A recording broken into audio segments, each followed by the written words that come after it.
తెలంగాణ రాష్ట్రాన్ని వర్షం వదలడం లేదు. మరో 3 రోజులు తెలంగాణలో భారీ వర్షాలు కురుస్తాయని ఐఎండీ హెచ్చరించింది. బంగాళాఖాతంలో ఏర్పడిన అల్పపీడనంతో పాటు ఉపరితల ఆవర్తన ప్రభావం కొనసాగుతోందని, దీని ప్రభావంతో సెప్టెంబర్ 8, 9, 10 తేదీల్లో అతి భారీ వర్షాలు పడతాయని హైదరాబాద్ వాతావరణ కేంద్రం తెలిపింది. పలు జిల్లాలకు ఆరెంజ్ హెచ్చరికలను జారీ చేసింది.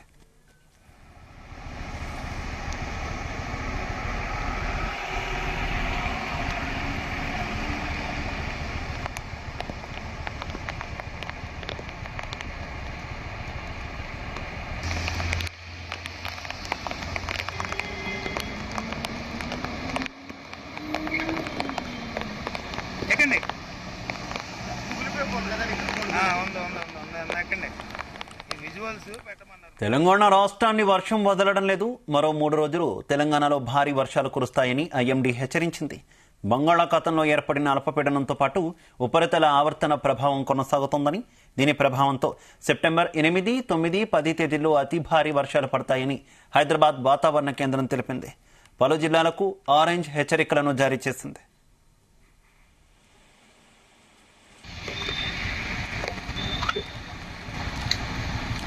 ఇదే విషయానికి సంబంధించి మరింత సమాచారం మా బ్యూరో చీఫ్ నరేందర్ అందిస్తారు. నరేందర్, గడిచిన వారం 10 రోజులుగా 2 తెలుగు రాష్ట్రాలని భారీ వర్షాలు వణికిస్తుండటంతో జనాలందరూ కూడా ఉక్కిరిబిక్కిరైనటువంటి సందర్భాన్ని మనం చూసాం. మళ్ళీ 1-2 రోజులు మళ్ళీ వెలిసిందో లేదో మళ్ళీ ఒక 3 రోజుల పాటు భారీ వర్షాలు ఉంటాయని ఐఎండీ హెచ్చరిస్తోంది. ఇది ఇంపాక్ట్ 2 తెలుగు రాష్ట్రాల్లో కూడా ఉండే అవకాశం అయితే చాలా స్పష్టంగా కనిపిస్తుంది. 3 జిల్లాలు రెడ్ అలర్ట్, మరికొన్ని జిల్లాలు ఆరెంజ్ అలర్ట్ ని జారీ చేస్తున్నట్టు కూడా తెలుస్తోంది.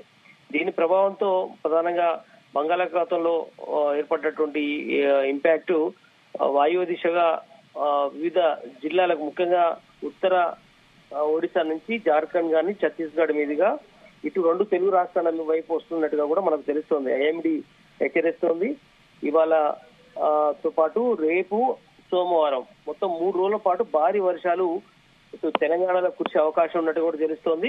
బంగాళాఖాతంలో ఏర్పడే అల్పపీడనంతో పాటు ఉపరితల ఆవర్తన ప్రభావం కొనసాగుతుందంటూ కూడా ఇప్పటికే వాతావరణ శాఖ చెప్పింది. మొన్న మనం చూసినటువంటి భారీ వర్షాల నేపథ్యంలో గతంలో ఎన్నడూ లేని విధంగా వాస్తవానికి 8-9 సెంటీమీటర్లు గతంలో కురిస్తే పెద్ద ఎత్తున భారీ వర్షాలు హైదరాబాద్ మొత్తం కూడా తీవ్ర ఇబ్బంది పడినటువంటి సందర్భాలు చూసాం. కానీ మొన్న 3 రోజుల క్రితం కురిసినటువంటి భారీ వర్షాలతో 30 సెంటీమీటర్లు, 25 సెంటీమీటర్ల చొప్పున ఇట్లా అటు ముఖ్యంగా సూర్యాపేట కావచ్చు, సూర్యాపేట జిల్లాతో పాటు ఖమ్మంతో పాటు ఇటు విజయవాడ, గుంటూరు చాలా జిల్లాల్లో 2 తెలుగు రాష్ట్రాల్లో దాని ఇంపాక్ట్ పెద్దగా కనిపించింది. ఇటు సంగారెడ్డితో పాటు హైదరాబాద్ లోని రంగారెడ్డి జిల్లాలో కొన్ని ప్రాంతాల్లో కూడా మొన్న 22, 24, 30 సెంటీమీటర్ల వర్షపాతం దాకా నమోదైంది. దీంతో మొత్తం వాగులు వంకలు తెగినటువంటి సందర్భం చూసాం. మొత్తం చాలా ప్రాంతాల్లో చెరువులు గట్లు దిగి చాలా గ్రామాలు కూడా నీట మునిగినటువంటి పరిస్థితి అయితే మనం గమనించింది. దీంతో అటు వర్షాల ఇంపాక్ట్ కారణంగా రైతాంగానికి తీవ్ర ఇబ్బందులు ఏర్పడ్డాయి. సాధారణ జనాలు కావచ్చు, లేదంటే రోజువారీ కూలీలకు కావచ్చు పెద్ద ఎత్తున దాని ఇంపాక్ట్ కనిపించింది. బట్ మరొకసారి ఈ భారీ వర్షాలు ఉంటాయని ఐఎండీ హెచ్చరిక నేపథ్యంలో అందరూ కూడా అలర్ట్ గా ఉండాల్సిన అవసరం ఉందని కూడా ప్రభుత్వం చెప్తోంది. రాష్ట్ర ప్రభుత్వం ముఖ్యంగా 2 తెలుగు రాష్ట్రాలకు సంబంధించినటువంటి ప్రభుత్వాలు ఎప్పటికప్పుడు మానిటరింగ్ చేస్తున్నాయి. మొన్న కురిసినటువంటి ఎడతెరిపి లేని 4 రోజుల వర్షానికే మొత్తం 2 తెలుగు రాష్ట్రాలకు ఇబ్బందులు అయిపోయింది. దీంతో కేంద్ర ప్రభుత్వం కూడా అలర్ట్ అయి 2 కేంద్ర మంత్రులు రాష్ట్రానికి వచ్చారు. అదేవిధంగా ఆంధ్రప్రదేశ్ లో కూడా పర్యటించారు. ఆస్తి నష్టం ఏ రకంగా ఉంది, పంట నష్టం ఏ రకంగా పోయిందని కూడా గమనించినటువంటి పరిస్థితి మనం చూసాం. దీనికి పంట సాయం కానీ లేదా ఆర్థిక సాయం కూడా కావాలని 2 రాష్ట్రాల సీఎంలు కూడా కోరినటువంటి సందర్భాన్ని మనం చూసాం. బట్ ఆ స్థాయిలో మళ్ళీ కురిసే అవకాశం ఉంటుందా, లేదంటే సాధారణ భారీ వర్షం స్థాయిలోనే ఉంటుందా అని కూడా మనం చూడాల్సిన అవసరం ఉంది.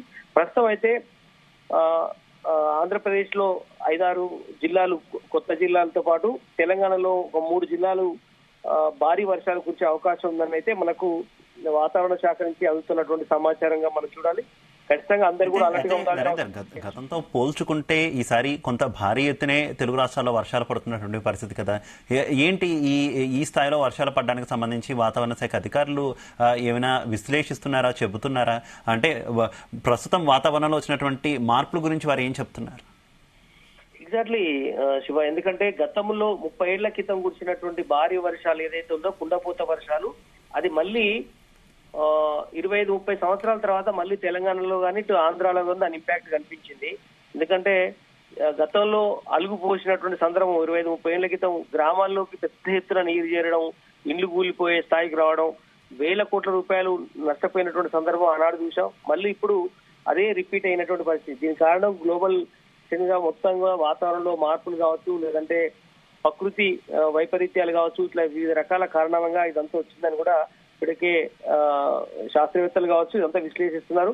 ఒక ఉదాహరణ, మనకు మొన్న ములుగు జిల్లాలో ఈ 3 రోజుల క్రితం కురిసినటువంటి వర్షాలకు పెద్ద ఎత్తున పెద్ద అడవిలో ఉన్నటువంటి వందలాది చెట్లు నేల కొరిగినటువంటి పరిస్థితి. దానికి ఒక్కొక్క చరిత్ర, ఏళ్ల తరబడి ఉన్నటువంటి చరిత్ర ఉంది ఒక్కొక్క వృక్షానికి. అలాంటి చెట్లు కూడా కూకటి వేళ్లతో కూలిపోయినటువంటి సందర్భం ఉంది. కనుక ఇట్లాంటి ఇంపాక్ట్ భవిష్యత్తులో రాకూడదని అందరూ కోరుకుంటున్నారు. బట్ అలాంటి వృక్షాలు కూడా నేల కొరిగినాయంటే వేలాది వృక్షాలు ఏ స్థాయిలో కురిసిందో మనం అర్థం చేసుకోవాలి.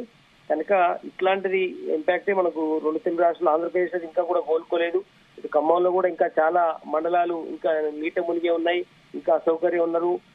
బట్ ఏదైనా చూడాలి, మరొక 3 రోజుల పాటు వర్షాలు ఉన్న నేపథ్యంలో అందరూ కూడా అలర్ట్ గా ఉండాలని చూస్తున్నారు. అత్యవసరం అయితేనే బయటికి రావాల్సిన అవసరం ఉంది. అవసరమైతే విద్యా సంస్థలకు సెలవులు ఇచ్చే విషయాన్ని కూడా పరిశీలిస్తున్నారు. కలెక్టర్లకే పూర్తి స్థాయిలో అధికారాలు కల్పించినటువంటి పరిస్థితి మనం చూసాం. చాలా ఏరియాలు FTL నిండుకున్నటువంటి పరిస్థితి. ఇటు హైదరాబాద్ లోని 2 జలాశయాలు కూడా పూర్తిగా మొత్తం కూడా నిండుకుండలా ఉన్నాయి. గేట్లు కూడా వదిలినటువంటి సందర్భాన్ని మనం చూస్తున్నాం. ఏదైనప్పుడు కూడా మొత్తం కూడా తెలుగు రాష్ట్రాల్లో ఉన్నటువంటి అన్ని జలాశయాలు నిండుకున్నాయి. గతంలో ఎండిపోయినటువంటి ప్రాజెక్టులు కూడా ఇప్పుడు జలకళతో నిండుకున్నటువంటి పరిస్థితి మనం చూస్తున్నాం శివ.